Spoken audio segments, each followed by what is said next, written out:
Uttar Pradesh all India मोमिन conference के प्रदेश अध्यक्ष हसन आरिफ ने एक ऑडियो संदेश के माध्यम से ऑल इंडिया मोमिन कॉन्फ्रेंस के संस्थापक महान स्वतंत्रता सेनानी मौलवी असीम अली हुसैन बिहारी के बारे में महत्वपूर्ण जानकारी साझा की है।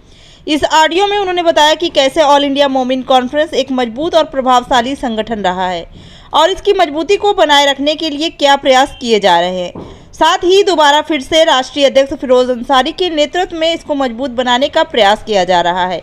ब्यूरो चीफ इसरार अंसारी।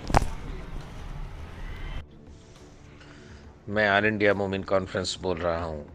मोमिन कॉन्फ्रेंस बुनकरों दस्तकारों की सोच ही नहीं बल्कि अंग्रेज़ों के खिलाफ एक सोच थी। तारीख़ का मुताला करने पर पता चलता है कि मोमिन अंसार के लोग शुरू से ही घरेलू उद्योग हथकरघा से ही अपनी ज़िंदगी चलाते थे। कपड़ा बनाना और उसको फ़रोख्त करना, इसी वजह से हमारे समाज में खुशहाली थी। 1857 की पहली जंग आज़ादी की लड़ाई के बाद जब मुग़लों की हुकूमत ख़त्म हो गई और अंग्रेज़ों ने हमारे मुल्क पर कब्ज़ा कर लिया और हम ग़ुलाम हो गए, उस वक्त पूरी दुनिया में हिंदुस्तानी कपड़ों की बड़ी धूम थी। अंग्रेज़ों को बाज़ार चाहिए था, इसलिए उन्होंने सबसे पहले हथकरघा सनत को बर्बाद कर दिया।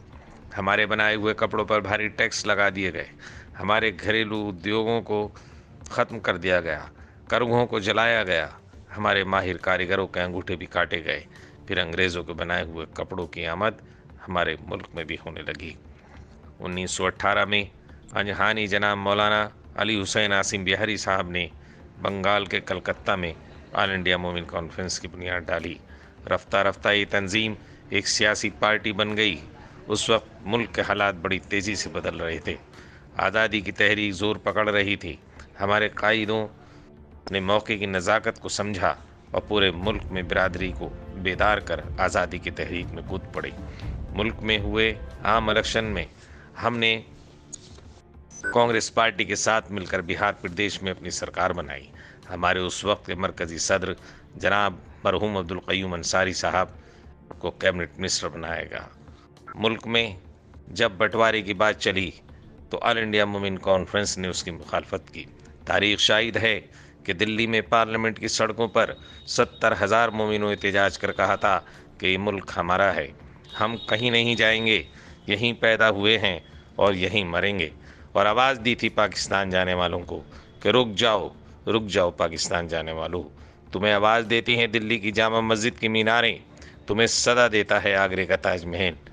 रुक जाओ, तुम्हारी मसाजिद की हिफाजत कौन करेगा, तुम्हारे कब्रिस्तानों की हिफाजत कौन करेगा, तुम्हारे मदारिस की हिफाजत कौन करेगा। रुक जाओ ए पाकिस्तान जाने वालों। मुल्क की आज़ादी के बाद हमारे कायदों ने ऑल इंडिया मोमिन कॉन्फ्रेंस के इजलास में तय किया कि हमारा मकसद मुल्क की आज़ादी था, वो पूरा हुआ। इसलिए ऑल इंडिया मोमिन कॉन्फ्रेंस को एक सोशल तंजीम में तब्दील कर दिया गया। इसके बाद हमारी ये तंजीम कांग्रेस की बी टीम की तरह पूरे मुल्क में काम कर रही थी। 1989 के बाद कांग्रेस पार्टी ने कॉन्फ्रेंस से दूरी बनानी शुरू की।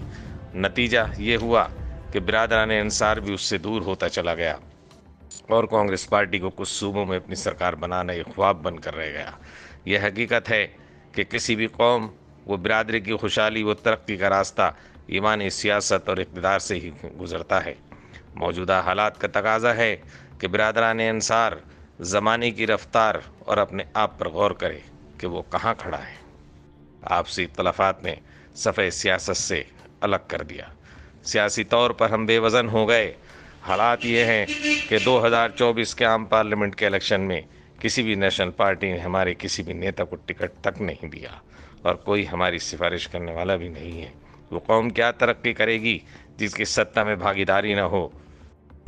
मुख्तलिफ हुकूमतों और अपनों की गलत पॉलिसियों के सबब बुनकर और दस्तकारों के काम तबाह हो रहे हैं, जिसकी वजह से हमारे अंदर मुआशी और इक़्तिसादी कमज़ोरी हो रही है। रोज़गार एक मसला खड़ा हो गया। कम आमदनी की वजह से हमारे बच्चे अच्छी तालीम हासिल करने से कासिर हैं। घरेलू अखराजात पूरा करने के लिए कम उम्र बच्चे अपने वतन से दूर दूसरे शहरों में कमाने की खातिर भेज दिए जाते हैं। ऑल इंडिया मोमिन कॉन्फ्रेंस उत्तर प्रदेश एक नए फ्लेवर में आ चुकी है। इसलिए मैं हसन आरिफ अंसारी सूबाई सदर उत्तर प्रदेश मोमिन कॉन्फ्रेंस आपसे अपील करता हूँ कि अपने सियासी, इक़्तिसादी व समाजी हालात को बदलने के लिए ऑल इंडिया मोमिन कॉन्फ्रेंस کے بینر تلے متحد ہو جائیے تو وہ دن دور نہیں ہوگا جب ایک بار پھر سماجی، سیاسی، اقتصادی قوت بن کر آپ ابھر جاؤ گے.